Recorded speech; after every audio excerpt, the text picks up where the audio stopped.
What's up, my 8 tiny reindeer? We finally made it through Thanksgiving, which means one thing and one thing only. Disney Channel original Christmas movies. I present to you the yin and the yang, the neutral and chaotic energy, if you will. I've chosen my favorite Disney Channel movies for the holiday season, and I present to you my favorite and my least favorite. Welcome to the Disney Channel original Christmas movie mashup review. It's a working title. Buckle up. So before we jump into that, go ahead and subscribe down below and ring that bell so you get notified every single time I make a video. Without further ado, roll the intro.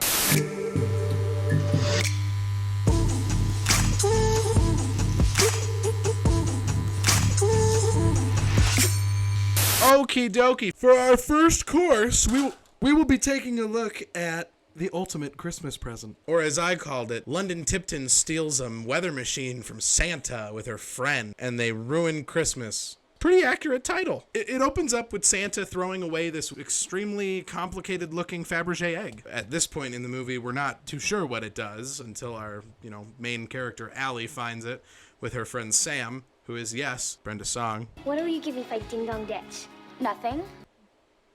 So naturally, they take the thing home and they find out that it changes the weather. Oh no. The only problem is they tried it inside. What did you do? I just touched that button. Wow. Awesome. The mom brushes it off and then, misses the painfully obvious hint that something is sus as hell right now. These girls just want to fuck with the weather and have a snow day so that they don't have to end up going and finishing their essays. My cousin Stan lives in Boston, and he said every once in a while they get so much snow that they have to close down the schools because they can't clear the roads fast enough. We could do it with this. Just put it outside, crank up the volume, and make it snow real hard. Little Miss Genius over here doesn't even have her paper started, and she's just gonna try to score some extra time to work on it? Have you no shame? They put the machine outside. It isn't working. Maybe it just takes some time. Well, it was a great idea anyway. Better get started on that paper. They wake up to a blizzard. It does seem that the Los Angeles area is experiencing an unexpected cold front, combined with increased levels of precipitation, which in turn has resulted in snow. Oh my. Side note, there's this weatherman throughout the whole movie who ends up tracking down the storm to their exact address as the storm's origin, as if that's how meteorologists do their fucking jobs. The storm originated at 318 Central Avenue. So his side plot is random as hell, and he's just hell-bent on finding where the storm is from because he thinks something is up and someone made the storm. I mean, which he's right, so. Are we just enabling conspiracy theorists at this point? From now on, I will be the greatest weatherman in the world. I don't know, man. It looks like they made an NPC a main character in the last few moments of the script writing. Meanwhile, Allie must have cranked that bitch all the way up because they are straight up grounding flights and closing schools. Middle school. I'm sorry, I skipped one. Grant Junior High. Jackson Elementary. I will say, if this was a Chicago winter, I'm from the Chicago suburbs, and if this was a Chicago winter, we'd be it's Tuesday. Long story short, it's the elves, who are 6'4", end up helping Allie and Sam get the machine back to Santa by stopping the crazy psycho weatherman.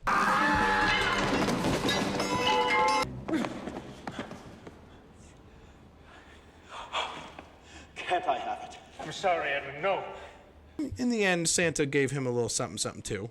What you need is a new challenge. A place where the weather is exciting. Morning, class, and welcome to the South Pole. Because everybody deserves a second chance. But before St. Nick got his machine back, damage is already done. Ho ho! The damage is done. What's going on? I don't know. It turned itself back on. So turn it off. I tried. Won't do it. So she's got 2 weeks to write this paper. But you really think she's gonna write a paper in 2 weeks after Christmas? All new presents and all the excitement, the holidays. I don't I'm not buying it. Allie played us, the weatherman, Santa, Sam, in the public school system. I honestly can't complain. This girl's got a good head on her shoulders. She's gonna go places. Unfortunately for her, she forgot that her dad was all the way in San Francisco, and now his flight's canceled and he's not gonna make it home for Christmas. Perfect. Dad is stuck in San Francisco and everything is shut down. Can he rent a car? Oh, sweetie, the roads are closed. So he won't be coming home for Christmas, will he? If only this girl knew someone special who could throw her a bone. That's when Allie's dad is dropped off by none other than Santa's little helpers.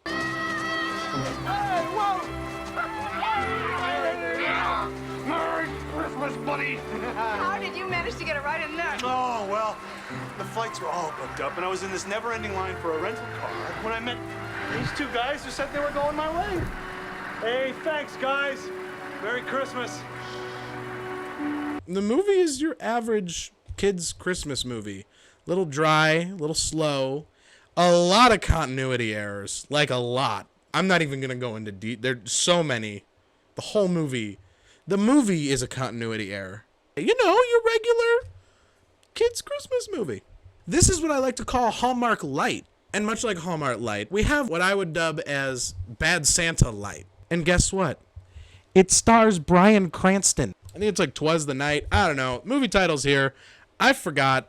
It's been 9 hours since I started this project. Basically, Uncle Nick is the cool con artist uncle who is the bad influence, but like the favorite uncle. Uncle Nick is the bomb. He is, okay? You just don't understand him. He's clearly burnt out. Game's over. Needs a place to stay during the holidays, and a place to start up his new scam, I guess. Hey! What the? Come here! Don't you! They're else waiting for you. Oh! Yes, yes! He has this totally realistic hacking scene. Like, I think this is better than, like, the Italian Jobs hacking scene, even. Ridley super virus invented for just this occasion.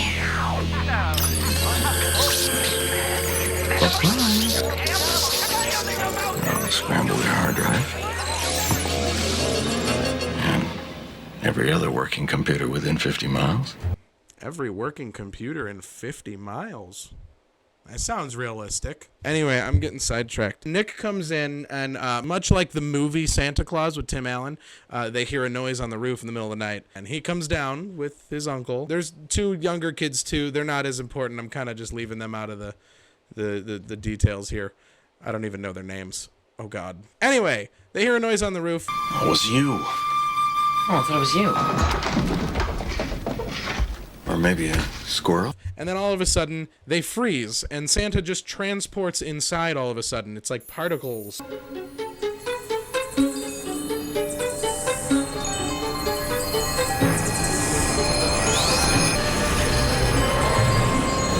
The Avengers didn't actually, like, die. Maybe, you know, Spider-Man just kind of floated into somebody's chimney. So Santa goes over to the virus and has his like elf helper in his ear. All right, Albert, I'm in. Apparently, like, Santa knows how to hack, so he just drags the virus into the garbage can. Yes. That's it? I'm no tech expert or nothing, but I'm telling you, Albert, this fancy technology is more trouble than it's worth. He then proceeds to delete the hack, which we find out is the reason why his sleigh fell, because his reindeer were sick with the flu. Next year, the reindeer are lining up for flu shots like the rest of us. Those reindeer should have been social distancing. That's all I'm going to say. We do find out that Danny is on the naughty list. On the naughty list again, Danny, huh? And I bet you've been no help in steering your nephew in the right direction, have you, Mr. Nick on the naughty list for life? Obviously, Uncle Nick was on the naughty list. What did you think? Santa wasn't real or something? He's real, right? Anyway, Santa does this cool-ass shit with the presents where he throws these little presents down and they, like, zoom up.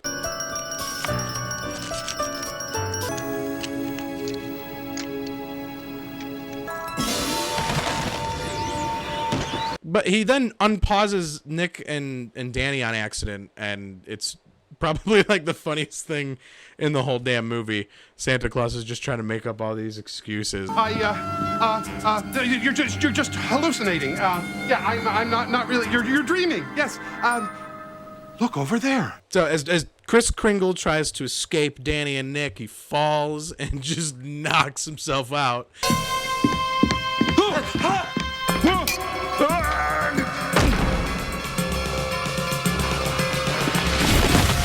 Now, I don't know about you, but it seems awfully suspicious that Santa would be so careless, given that he's got like hundreds of years of practice. I find that hard to believe. Doesn't he have one of those Men in Black things you could just erase people's memory with? I feel like that would come with the, magic. So being an opportunist and finding Santa's sleigh, Nick finds a way to get Danny to go along with him and deliver the rest of Santa's presents. What if we pick up the gauntlet and selflessly fulfill Santa's miraculous mission ourselves? And really, while Danny is helping him with certain presents, he's fucking casing the joint.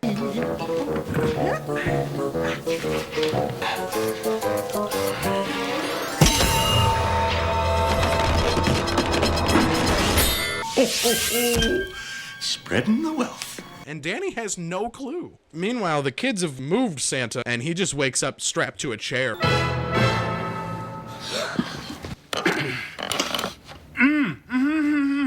But that didn't stop him from calling this little cheater out. Well, you're not so angelic yourself. Or perhaps you didn't think I saw you copy that answer off Ricky Garibaldi's spelling test in the 3rd grade? Boom! Roasted. Santa freaks out, kind of mildly, when he finds out that Nick has his sleigh. Nick? Nick Wrigley has my sleigh? He knows shit's about to go down. While Santa and the kids go out of this adventure to find Santa's sleigh and stop it before Nick can do any damage. So, yeah, Nick starts filling his pockets with rich people stuff. I wish me a Merry Christmas. I wish me a Merry Christmas. I wish me a Merry Christmas and a Chippendale sofa. And Danny is really none the wiser, and it kind of sucks because he's just trying to do good. This kid, Darren, his school record says that he's been getting into fights. And I figure he can pound on this thing instead of other kids. Like channel his anger into healthy exercise. Now we move on to Santa Claus and the kids trying to hack into the sleigh. And let me tell you, These babies are state of the art. Lunex 2327s.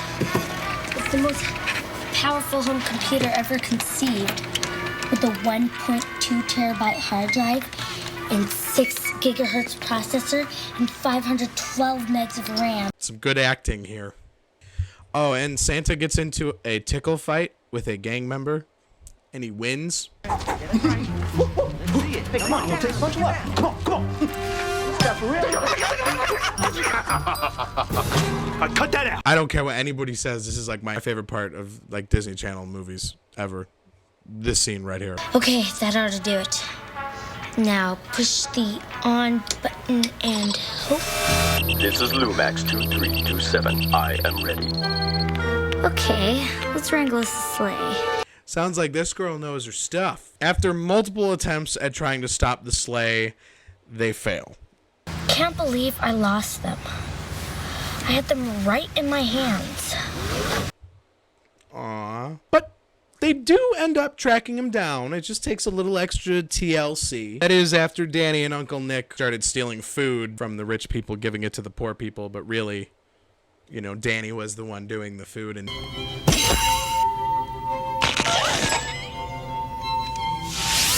Nick was the one stealing all the jewelry from people. What do we have here? Junk. Should be ashamed of yourself. A bit early. Oops! Oh, Nicky likes. He's kind of a dick. So Danny finds out, tells Nick to bite it.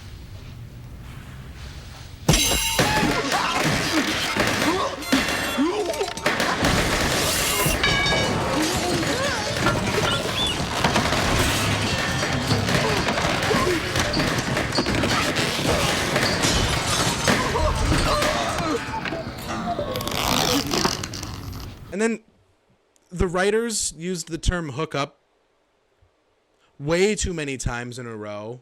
But hey, we will definitely hook up, okay? I'll give you a call. We'll hook up. That doesn't mean what you think it means. Anyway, Santa goes through a damn manic episode. Everybody else seems to be thinking only of themselves. Maybe I'll just give up and join them. Wait, maybe I'll take this pasty old carcass off to Florida, let Rudolph rub sunblock on my back, sip an umbrella drink, listen to a steel band, and let someone else do the holiday heavy lifting. Aww. Don't worry, son. Santa's just a little depressed. And speaking of aw, Nick comes to save the day and give back all the rich people's stuff because he feels bad. And Santa takes them both off the naughty list and says he wants to reevaluate how he does the lists. I mean, hey, Nick may have a decent shot at being a good guy. Good job, Nick. They finish fixing the sleigh, and Nick sacrifices his own computer to be the new onboard nav system, since it's the only computer that fits in there apparently, and a laptop is going to last all the way around the world according to Santa's measures. But hey, they all lived happily ever after, and even Santa learned a lesson. You know, I'm going to have to reconsider this whole naughty and nice tradition. It's not as black and white as I thought. And I have you Wrigley's to thank for that. So, what can I say? Disney makes some hits, some misses. Well, give us some room. But I think at the end of the day, Brian Cranston, we can all agree, is still a motherfucking king. If you like this video, leave a comment down below on what you want to watch with me next. Subscribe and ring that bell so you don't miss any videos. And also, I am contractually obligated to tell you Merry Christmas now that Thanksgiving is over. And if you don't celebrate Christmas, Happy Holidays. I said celebrate. This is a long ending. Bye. I'm breaking down the spliff. I'm rolling up the shits. I'm smoking on that piff. Yeah, I'm just so lit. Yeah, I'm just so. I'm so lit. I'm so.